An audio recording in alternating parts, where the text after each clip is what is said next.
Hi everyone, it's Steph from PilotTrainingMentoring.com. I'm a commercial pilot with a passenger airline based in Europe, and I've been working commercially since 2016. Firstly in a turboprop for a cargo operator, and now in the Airbus A320 for a low-cost passenger airline. I have been off work for 2 years. I needed an operation, almost 2 years, and a lot of you have asked about what it's like to go back to work this week, literally 4 days ago or so. So I wanted to make a video to explain the process and what happens and what it means for me to go back to work. So just after this, there's an interview. I'm, as you can see, not in uniform. You all know who I am, and you can find my profile on LinkedIn. I'm also the owner of the group Pilot Training Mentoring on LinkedIn. Please come along and join. There's a Discord group as well. Can't get my words out today. So yeah, I really hope the videos are useful. If there's something else you want to know, feel free to drop it in the comments. Have a look on the website. Feel free to sign up for the free webinars. And yeah, so this is the route that I have to take to get back to the flight deck after being off sick and losing my medical.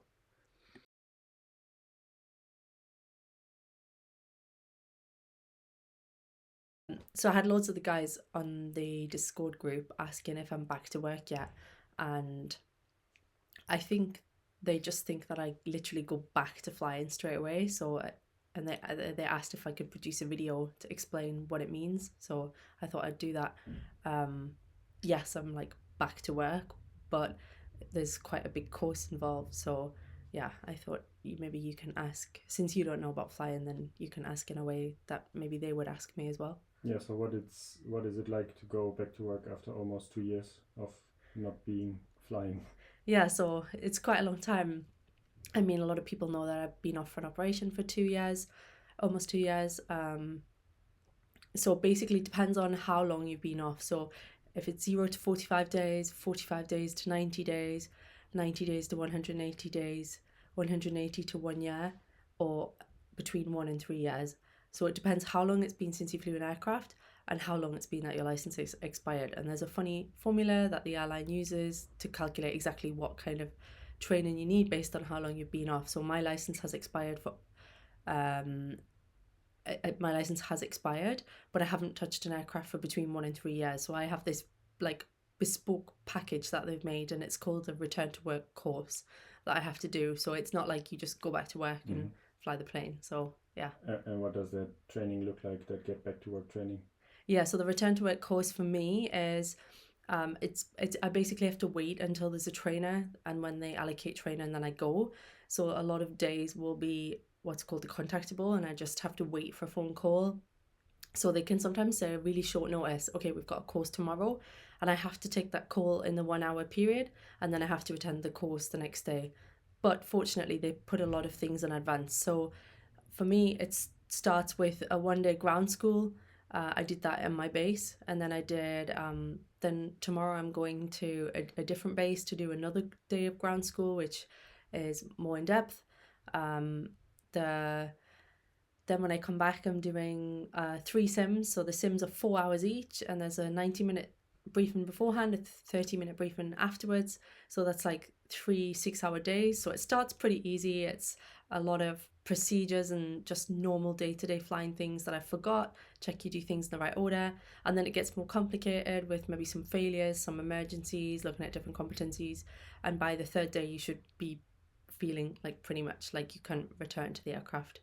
Then you come back and you do what's called LPC. So this is I always get the acronyms the wrong way around, a license proficiency check. That's for the operator. So I work with an EASA license, that's a European license, and it's for one of the regulators in Europe.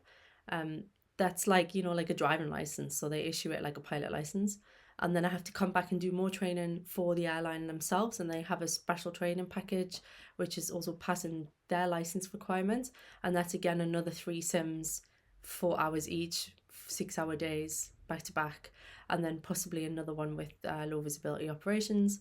And then when that's finished, I might sit on the jump seat for a few flights, and then if that goes well, then they will have somebody on the jump seat as a safety pilot watching me fly with passengers, and then eventually it's just me flying with a trainer who is a captain who has more experience, and then eventually after about 6 months I can fly with anybody. So it's like a really long process, maybe 6 months in all, maybe 9 months, I'm not sure. And is that the same for all pilots, or is it specific for your situation? So this course is specific for my situation, but I would say the course is really good for any pilot. So anybody who, maybe did a private pilot license and then they are struggling with getting the confidence to go back in the airplane, to just sit and do what I did on that one day of ground school is really helpful. So going through the pilot operating handbook, that's the POH, going through for the flying club that you fly at, what the standard procedures are if you have an emergency, what your memory items are if you have an engine failure, an engine fire, whether you're flying a single piston or a glider or a twin engine or a jet or a propeller. I think that technique of just revisiting what's changed since you've left, going through exactly the day-to-day operation of how to fly that aircraft, putting on the emergencies on top, covering over any specific airline things or any specific flying club things is a really good place to start reading more so that you really feel proficient before you get in the aircraft. So I think it's actually suitable for everybody. And is there something that surprised you about it, or something that, Yes, I remembered way more than I thought I would. Oh. And I did a lot of reading in a lot of different areas, and I was pretty proud of the stuff that I'd looked up, and I was thinking, yeah, I did a lot of reading. Some stuff I hadn't read at all. I hadn't looked at the memory items, for example. I figured, okay, I'll do that closer to the sims.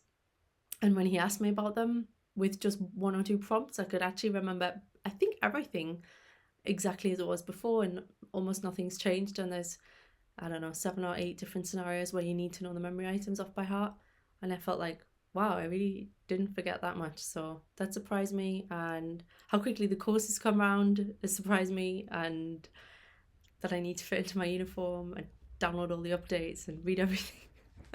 Yeah, so I'm looking forward to it. But like, it's really nice that they ask the guys in the group, guys and girls, I mean that is a plural, ask questions and want to know about it. And yeah, I thought a video would be helpful to explain exactly what being back at work means. So yeah. Any tips and tricks you want to give to anybody in that situation, or? Yeah, it's really hard to start because there's so much information. It doesn't matter if you're flying a 2-seat airplane or a jet or a turboprop.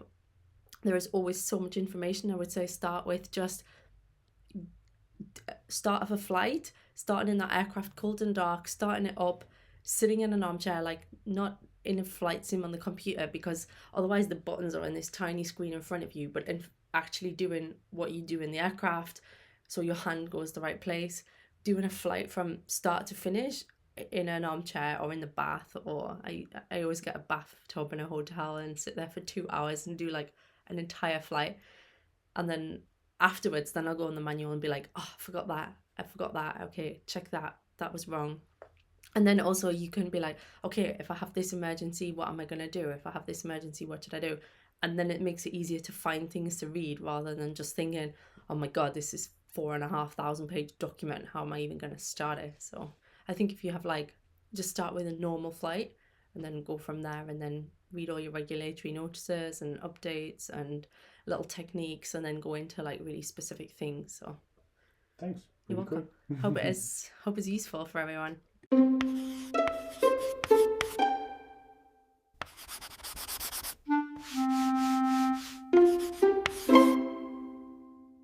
Start recording.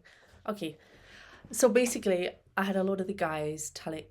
Ask there.